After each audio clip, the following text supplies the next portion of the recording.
அனைவருக்கும்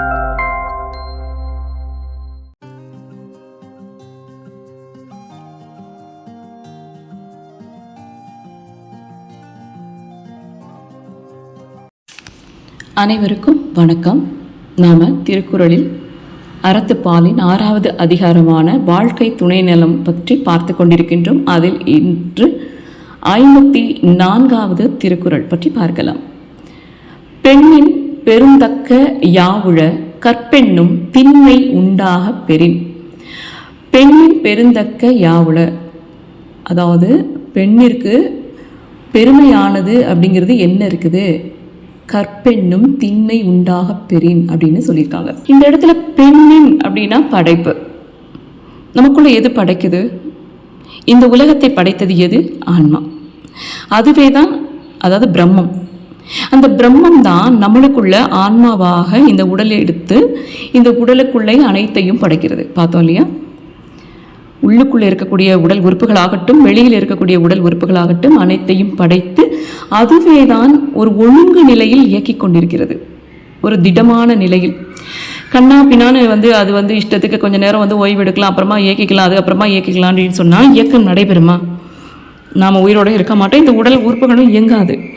அதே மாதிரி வெளியிலையும் அண்டத்தில் உள்ளதே பிண்டத்தில் உள்ளது. இப்போ அண்டத்திலையும் இந்த பிரம்மம், சூரியன், சந்திரன், கோள்கள், நட்சத்திரங்கள், காற்று, பஞ்சபூதங்கள் அப்படின்னு சொல்லி நிலம், நீர், காற்று, ஆகாயம், நெருப்புன்னு சொல்லி பஞ்சபூதங்கள் எல்லாமே சரிசமமான ஒரு ஒழுங்கு நிலையில் இருக்குது.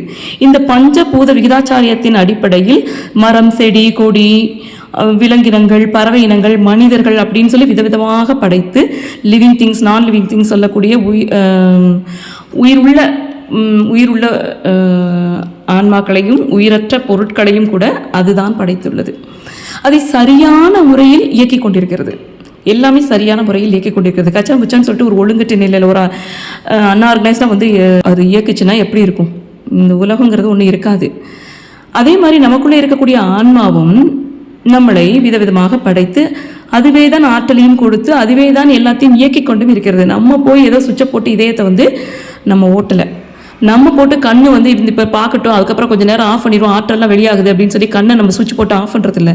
கண்ணு அது 24/7 அதுக்கு எல்லாத்தையும் பார்க்கக்கூடிய 24 மணி நேரம் இயங்கிக்கிட்டு தான் இருக்குது. அதுக்கு எந்த ஒரு ஓய்வும் இல்லை, ஆனாலும் இயங்கி கொண்டே இருக்கிறது. நாம் பிறந்தது முதல் நம்மளுடைய இந்த உடலுக்கு தான் அழிவு, ஆன்மாவுக்கு அழிவு கிடையாது. அப்போ இந்த உடல் அழியும் வரைக்கும் இதில் உண்டாக்கிய பார்ட்ஸ் எல்லாத்தையும் நம் சரியான முறையில் பராமரித்தோமானால், நம்ம தாத்தா பாட்டிக்கெல்லாம் கடைசி வரைக்கும் பல்லு இருந்தது, கண் ஒளியும் இருந்தது, உடலும் ஆரோக்கியமாக இருந்தாங்க. நாம் உணவு முறையை சரியாக எடுக்காதனால தான் நம்மளுக்கு எல்லா விதமான ப்ராப்ளம்ஸ் வருது. ஸோ அதது இயக்கத்தை சரியான முறையில் நம்ம பராமரித்தோமானால் சரியான முறையில் அந்த உடல் இருக்கும் வரைக்கும் அதோடைய இயக்கமும் சரியான முறையில் இருக்கும். ஸோ அப்போ 24/7 உள்ளுக்குள்ளே இதயம் துடிச்சிக்கிட்டே இருக்குது, ரெஸ்ட் எடுக்கவே இல்லை, குடல் இயங்கிக்கிட்டே தான் இருக்குது, கழிவுகளை வெளியேற்றிக்கிட்டே தான் இருக்குது, கண் பார்த்துக்கிட்டு தான் இருக்குது, வாய் பேசிட்டு தான் இருக்குது, பற்கள் அதோடைய வேலையை செய்து கொண்டு தான் இருக்குது. எல்லாமே அதது வேலையை செய்துட்டு இருக்குது ஒரு ஒழுக்கத்தோட. மரம் அதனுடைய ஒழுக்கத்தோடு இயங்கிக்கிட்டு இருக்குது. எல்லா விலங்குகளுக்குள்ளேயும் அதது பிராரப்தத்தின்படி, அதாவது எப்படி அதனுடைய செயல்பாடுகள் இருக்க வேண்டும் என்று இன்புட்ஸோட வருதோ, டேட்டா இன்புட்ஸோட வருதோ, அதன்படி இயல்பூக்கத்தோடு அது நடந்து கொள்கிறது. எல்லாமே அப்படித்தான். அப்போ ஒரு ஒழுங்கு நிலை. அப்ப இந்த படைப்புக்கு ஒரு ஒழுங்கு நிலை என்பது என்ன அப்படின்னா, இந்த எப்படி உருவாக்கி வச்சிருக்கிறதோ அந்த ஒழுங்கு நிலையிலிருந்து தவறாமல் ஒரு திடத்தன்மையோடு, அதுக்கு பேர் தான் கற்பு. கான்சன்ட்ரேட்டடா இருக்கணும், திடமா இருக்கணும், திண்மையாக இருக்க வேண்டும். திண்மை, தட்ஸ் அ கரெக்ட் வேர்ட். திண்மையோடு இருக்கணும், ஒரு உறுதிப்பாடோடு இருக்கும். அந்த உறுதிப்பாடு இப்போ டைலூட்டடாக இருக்கக்கூடாது, உறுதிப்பாடோடு இருக்கணும். அந்த ஒழுங்கு நிலையோட ஒரு ஆர்கனைஸ்டாக அப்படி இருந்தாங்க இருக்கிறது மாதிரியான ஒரு சிறப்பு அதுக்கு அந்த சிறப்பு உண்டு.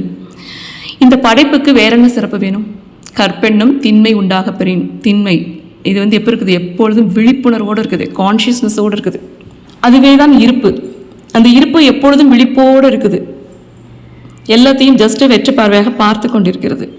இங்கே இருக்கக்கூடிய விதவிதமான அனைத்தையும் பார்த்து கொண்டு கான்ஷியஸ் ஸ்டேட்டில் பேரறிவாக இயங்கிக் கொண்டிருக்கிறது. அந்த உறுதித்தன்மை, அந்த ஒரு திண்மை, அதுதான் கற்பு.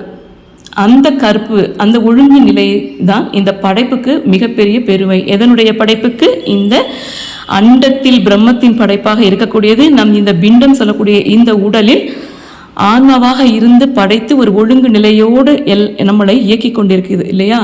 இந்த ஒழுங்கு நிலை தான் கற்பு நிலை, இந்த உறுதிப்பாட்டு நிலை, திண்மை நிலை. அதைத்தான் சொல்றாங்க, பெண் அப்படிங்கிறது படைப்பு. அப்போ இந்த படைப்புக்கு பெருந்தக்க யாவுல, இந்த ஆன்மாவுக்கு பெருமை அப்படிங்கிறது என்னன்னா, கற்பெண்ணும் திண்மை உண்டாக பெறின். ஒரு உறுதிப்பாட்டோடு இருந்து ஒரு கான்ஷியஸ் ஸ்டேட்டில் எல்லாத்தையும் பார்த்து கொண்டிருக்க இருப்பாக இருக்கிறது அப்படிங்கிறத நம்மளுக்கு சொல்கிறாங்க. இது ஒரு கதையோடு சொல்லணும் அப்படின்னா, ஒரு குரு இருக்கிறாரு, அவர்கிட்ட ஒரு சிஷ்யன் இருக்கிறான். அந்த சிஷ்யன் குரு என்ன சொன்னாரோ அதை கவனமாக கேட்பான். அவர் சொன்ன விஷயங்களை அப்படியே ஃபாலோ பண்ணுவான், ஒரு உறுதிப்பாட்டோடு இருப்பான். ஆனால் இன்னொரு சிஷ்யன் படிப்பில் எல்லா விதத்துலையும் இதாக இருப்பானுடைய, ஆனால் கவனச்சிதறல், அவனுடைய செயல்பாடுகளில் கவனச்சிதறல் இருந்துகிட்டே இருக்கும்.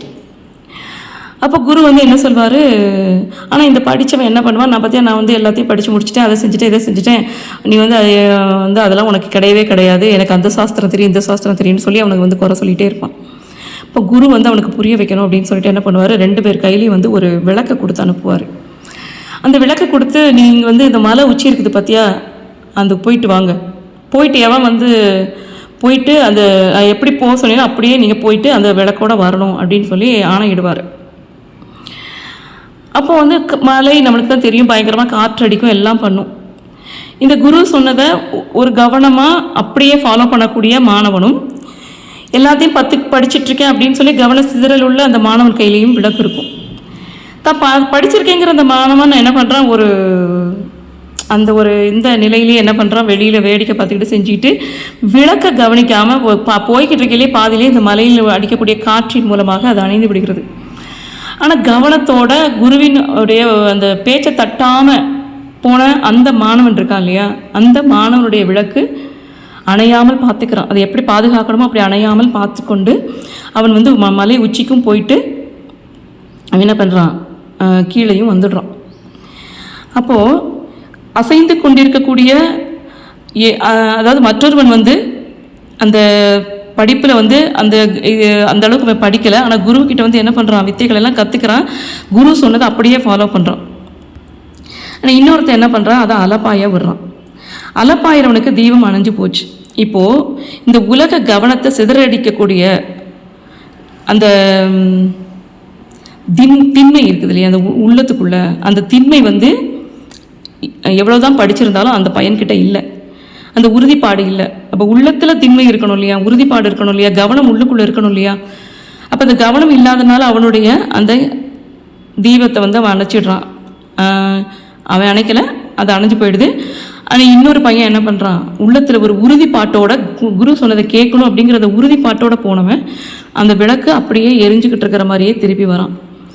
ஸோ நம்ம எவ்வளவுதான் வெளி உலகத்தில் நாம் படித்தவர்களாக அறிவு மிக்கவர்களாக நம்ம இருந்தாலும் உள்ளத்தில் ஒரு உறுதிப்பாட்டோடு இருக்கணும். அதுதான் கற்பு. நல்ல எண்ணங்களோட, நல்ல செயல்பாடுகளோட, ஆன்மா அப்படிங்கிற உறுதியோட ஒரு கான்ஷியஸ் ஸ்டேட்டில் நம்ம கண்டிப்பாக இருக்கணும். யார் ஒருவர்கள் அந்த நிலையில் இருக்கிறார்களோ அவர்களே இந்த தன்னை வெற்றி கொண்டவர்கள், இந்த வாழ்க்கையில் வெற்றியுடன் வாழ்பவர்கள், ஆனந்த பெருநிலையில் வாழக்கூடியவர்கள். ஸோ அந்த திண்மை யார்கிட்ட இருக்குதோ அவர்களே சிறந்தவர்கள் அப்படிங்கிறத சொல்கிறதுக்கு இந்த கதை சொல்லுவாங்க. சரியா? அனைவருக்கும் வணக்கம், நன்றி.